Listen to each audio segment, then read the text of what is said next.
Salam Bahari. Ini merupakan pertemuan ke-10 dari mata kuliah bahan alat penangkapan ikan. Setelah minggu lalu kita membahas mengenai pengelompokan bahan alat penangkapan ikan dan klasifikasi bahan pelampung, maka hari ini kita akan membahas mengenai pemberat.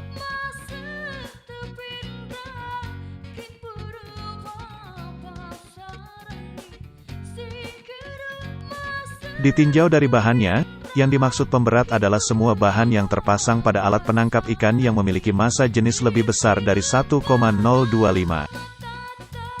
Berdasarkan pengertian tersebut, maka dapat kita simpulkan bahwa yang berfungsi sebagai pemberat itu bukan hanya bagian dari alat tangkap yang terbuat dari logam, namun jaring dan tali yang terdapat pada alat penangkapan itu sendiri, juga secara tidak langsung berperan sebagai pemberat, karena massa jenisnya lebih besar dari 1,025 atau massa jenis air.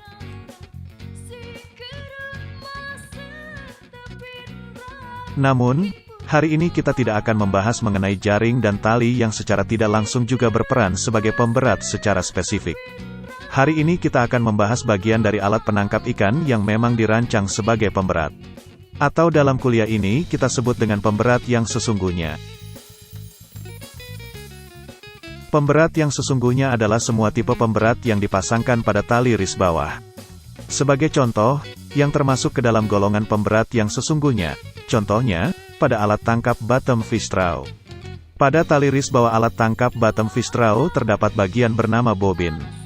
Bobin adalah salah satu bagian dari trough ikan dasar. Fungsinya yaitu sebagai pemberat yang membantu pembukaan mulut jaring, sekaligus sebagai roda pada alat tangkap ini. Roda-roda tersebut berfungsi untuk memudahkan penarikan jaring dan agar jaring tidak bersentuhan langsung dengan dasar perairan yang dapat merusak jaring.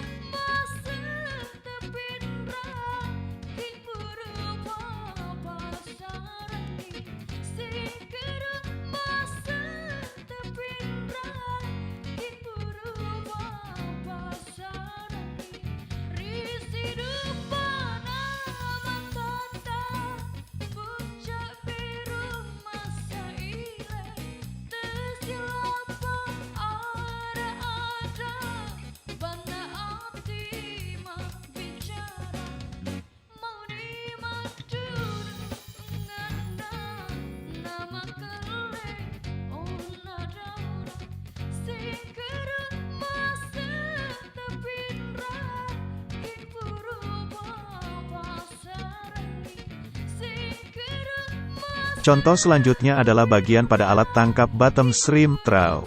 Pada tali ris bawah alat tangkap bottom shrimp trough terdapat bagian bernama tackle chain. Tackle chain adalah salah satu bagian dari bottom shrimp trough. Tackle chain digunakan pada trough udang dasar yang berfungsi sebagai penggaruk dasar berlumpur di mana udang bersembunyi. Selain itu, tackle chain juga berfungsi sebagai pemberat yang juga membantu pembukaan mulut jaring. Tackle chain terbuat dari rantai besi, sehingga memang sangat efektif digunakan sebagai pemberat dan penggaruk dasar perairan berlumpur.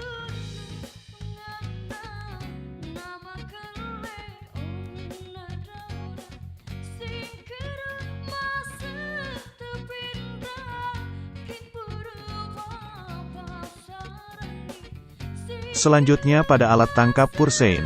Pemberat pada pursein adalah semua bagian yang berada di tali pemberat, atau di bawah tali ris bawah, yaitu, pemberat yang terbuat dari timah, chain bridle yang terbuat dari rantai besi, dan purse rig yang terbuat dari kuningan atau stainless. Selain itu pada pursein juga terdapat bobin yang fungsi utamanya juga sebagai pemberat.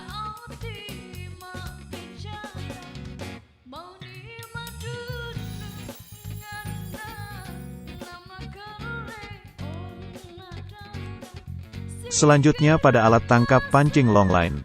Pada pancing longline terdapat banyak bagian yang berfungsi sebagai pemberat maupun juga dianggap sebagai pemberat, walau fungsi utamanya bukan sebagai pemberat. Seperti, sinker atau pemberat yang biasanya terbuat dari timah, swivel dan snap yang biasanya terbuat dari stainless steel, lock atau penghubung mata pancing, wire leader yang terbuat dari seling baja, dan mata pancingnya sendiri yang biasanya terbuat dari stainless steel.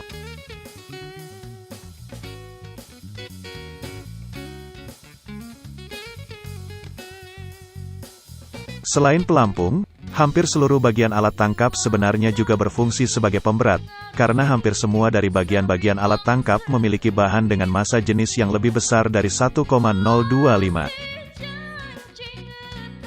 Jenis-jenis pemberat dan massa jenisnya dapat dilihat pada tabel berikut.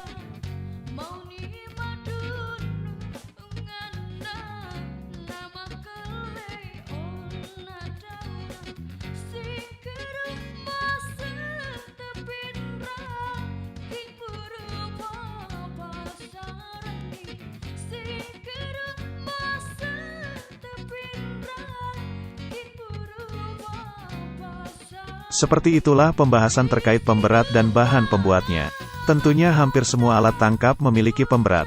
Selanjutnya kalian diharapkan dapat melakukan proses pembelajaran mandiri di tempat masing-masing demi menambah wawasan terkait jenis bahan pemberat. Saya, Dedi Putra Wahyu di SPI MSI pamit undur diri. Salam Bahari.